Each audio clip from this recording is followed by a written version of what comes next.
The Jergens Journal featuring Walter Winchell. Mr. Winchell, whose famous column appears in the New York Daily Mirror and other newspapers with more than 25 million readers, is brought to you by Jergens, the lotion for soft, smooth, romantic hands. And they said, wouldn't you like this jar of new Dryad deodorant free? A jar of Dryad deodorant free? Did they mean it? Indeed, we do mean it. A regular 25-cent jar of new Dryad deodorant is offered to you free now when you buy a 50-cent bottle of your favorite Jergens lotion. Pay the usual 39 cents plus tax for Jergens lotion. Accept the jar of new Dryad deodorant as a gift. A lovely gift. New Dryad is the cream deodorant doctors, leading skin specialists approve. And Jergens lotion is the lovely hand care the Hollywood stars use. And it's finer than ever today. Save some money. Buy Jergens gift combination. Use today's Jergens lotion for just 2 weeks. If you aren't delighted, mail it back to the Andrew Jergens Company, Cincinnati 14, Ohio, and they'll return your money.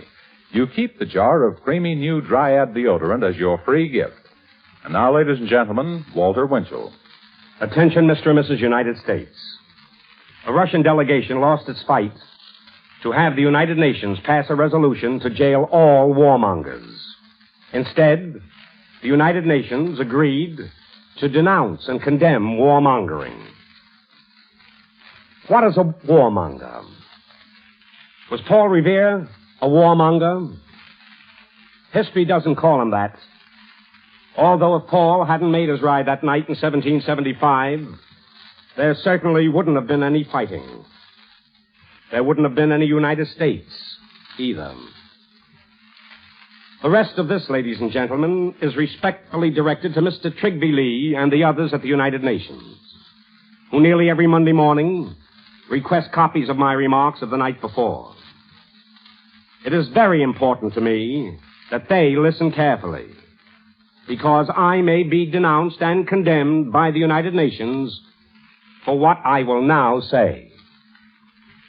Your Excellency and members of the UN assembled at Lake Success, when do I stop being a reporter and an American and become a warmonger? If some potential enemy or unfriendly foreign visitor is planning to hurt my country from the air or underground, and I know it, should I forget it or risk being held up to scorn and public ridicule by you of the United Nations? You may say to me, no, don't forget it. Just send what you have along to Washington. Someone you know in Congress, the Senate, the White House, the State Department, or the Department of Justice. But, Walter, don't get so excited and frighten the people of 48 states by telling them the truth. Well, Your Excellencies, I guess you'd better start practicing your very first warmonger condemnation. Because I am going to tell what I hear and know to the American people and not to anybody in official Washington. I'm tired and I'm done taking that 5 minutes after 4 o'clock every morning New York to Washington train without sleep to report things against the security of our country. I did that for a dozen years, and I tell you, most of the time, nothing ever came of it. Because there are too many men and women in and out of the White House, the State Department, Congress, and the Department of Justice who are either left, right, or indifferent. Therefore, I shall continue to report directly to the people and let the people take it from there. Mr. and Mrs. North and South America and all the ships at sea, is this news or warmongering? Let's go to press. Lake Success, the current issue of the magazine called United Nations World, contains a most enlightening article by Admiral Zacharias. He reports that weapons now exist which could wipe off the earth every human being, animal, and all vegetable life. This American admiral, who distinguished himself during the war, added as follows, quotes, "These weapons are being manufactured right now. They are not an American monopoly. Several nations are known to have them. They are, Admiral Zacharias continues, of a bacteriological and biological nature, end quotes. That, ladies and gentlemen, confirms in part what I reported a few broadcasts ago and for which some sources denounced me. Tokyo. The reason behind the Russian government's offer for withdrawal of all troops from Korea is simple. A packaged revolution is all ready. Communists would seize the Korean government within a month. Mexico City. The Comintern will open a big drive in Latin America, charging the United States with mistreating American Indians on U.S. reservations. The fact is that our Indian affairs badly need correction. Washington. The State Department is deeply concerned about the activities of the Polish and Yugoslavian culture representatives now touring the United States. Stockholm. Sweden, it appears, bet on the wrong horse. Expecting an American depression, Sweden tied herself up with Russian economy, and now Sweden needs American help to fill her Soviet orders. Belgrade. The biggest double talk and laugh, perhaps, of the week was this. Two top Russian leaders flatly contradicted each other. In Moscow, Mr. Molotov told the anxious, helpless Russian people that the atomic bomb was no longer a secret. In Belgrade, Russia's Mr. Zadanov told a Cominform meeting that America had a monopoly. Obviously, there is no monopoly in Russia on lying. Moscow. Last Sunday night, I told you how to recognize a communist over here. Because, among other ways, I said a commie believes that Stalin is infallible. The other day, according to the dispatches in all the newspapers, 26 million Russian youths not only thanked Stalin for their lives and education, but they said the son should be called Joseph Stalin, quote, because Stalin is the son of the earth. Son of the what? Buenos Aires. Dictator Perón's plan of courting Italian emigration has turned into a laughable international scandal. The first boatload of so-called laborers there turned out to be very wealthy Italians disguised in overalls. Dictator Perón, who shuts down independent newspapers and jails liberal university profs and students, met these phonies at the pier. The Washington ticker.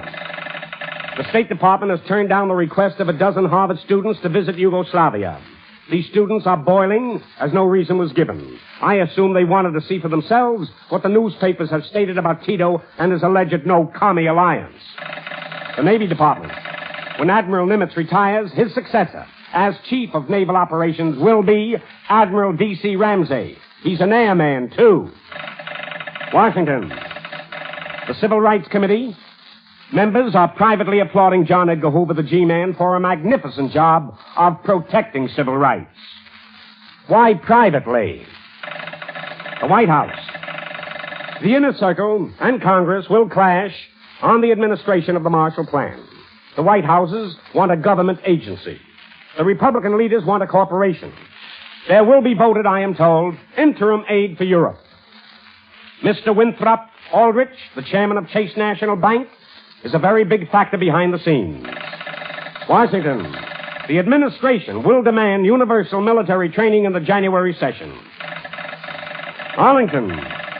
The price of our free press, the American newspaper, which reminds you that Tuesday next is Armistice Day, is usually a nickel or 2 cents. Plus 1.5 million wounded Americans and 350,000 Americans killed in action. To every young American, your country is quietly calling for help. See the Enlistment Bureau in your community for details. Mr. Jergens, the front page story in today's New York Herald Tribune that a German army of 1.5 million men was organized in Russia was reported by the Jergens Journal editor about a year ago. Pardon me, Mr. Winchell. I'd like to insert something in the classified columns of the Journal. Henry Morgan, I've heard you on the radio. Thanks a lot. I'd like to read this if you don't mind. Situation wanted male. Young comedian will be unemployed December 3rd. Prospective sponsors, please contact Henry Morgan, care of the Jergens Journal. Thanks very much. Well, I hope you get a sponsor, Henry. And now, Mr. James Banner for Jergens. I wonder, after I get married, should I keep on with my job? Well, that is a problem. It takes some doing to manage a household and a job, but one thing is sure. You can do dishes and laundry and your housework and still have lovely hands. Depend on Jergens lotion. Today's Jergens lotion protects your hands longer than ever against kitchen work roughness.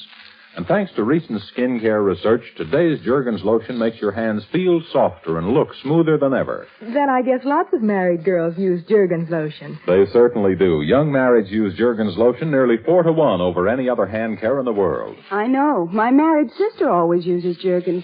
She keeps an extra bottle in her kitchen. That's a smart idea. Saves time and reminds you to use your Jergens lotion regularly.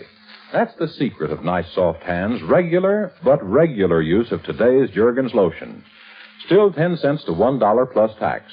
Don't disillusion that young husband of yours. Have the dearest, softest hands like other smart young marrieds. Always use Jergens lotion. Now, ladies and gentlemen, Walter Winchell. Ladies and gentlemen, husbands, wives, sweethearts, and boys and girls. Here's your chance to get your mother, wife, or yourself a $10,000 mink coat, brand new. The $10,000 mink coat is a gift to the Damon Runyon Memorial Fund by the Associated Fur Manufacturers Incorporated. Just send $1 to help the Runyon Committee fight cancer and submit an original definition of a communist in 20 words or less. The Runyon Fund Committee is the final judge of the best and original definition of a communist in this contest of skill. The contest closes Saturday midnight, December the 13th, 1947.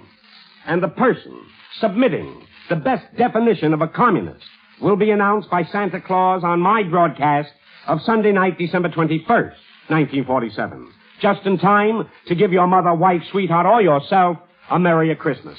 Now listen carefully, please, to the address. Runyon Cancer Fund, Care Postmaster, New York City. Please, don't disqualify yourself and don't send it to me or any radio station or newspaper, because that will disqualify your entry. Send $1 to help fight cancer and your definition of a communist only to the Runyon Cancer Fund, Postmaster, New York City. To the Los Angeles Herald Express, Jack Briskin, the head of the Revere Camera Company of Chicago, sent me $25,000 yesterday for the Runyon Cancer Fund. He is Betty Hutton's father-in-law. Thank you very much, Mr. Briskin. Attention, Oregon, West Coast shipping. Astoria, Oregon. 2 more Japanese mines have washed ashore on Oregon beaches. The commandant of the 13th Naval District warns all coast shipping to be on the alert while in Pacific Northwest coastal waters. And that, ladies and gentlemen, winds up another Jergens Journal. Until next Sunday night at the very same time. Until then, and with lotions of love, I remain your New York correspondent, Walter Winchell, who leaves you with this. Russia keeps cursing Americans for being capitalists. They'd sure be in a heck of a fix if we were paupers. Good night. Everyone is talking about the new look in fashion, a soft, ladylike look. And Jergens meets this fashion trend with a new, frankly feminine makeup color, pink frosting in Matchmates. Do try pink frosting powder. You'll be amazed at how a soft undertone of pink brings instant enchantment to your complexion. And try pink frosting lipstick across your lips. It's the new bright light shade for the new look. It's a wonderful makeup shade for the colors in fashion this fall and winter. You'll find pink frosting powder and lipstick together in the large Matchmates box at $1. Or try pink frosting powder in the 10-cent and 25-cent sizes. Yes, have the romantic new look with pink frosting. Next week, another edition of the Jergens Journal with Walter Winchell.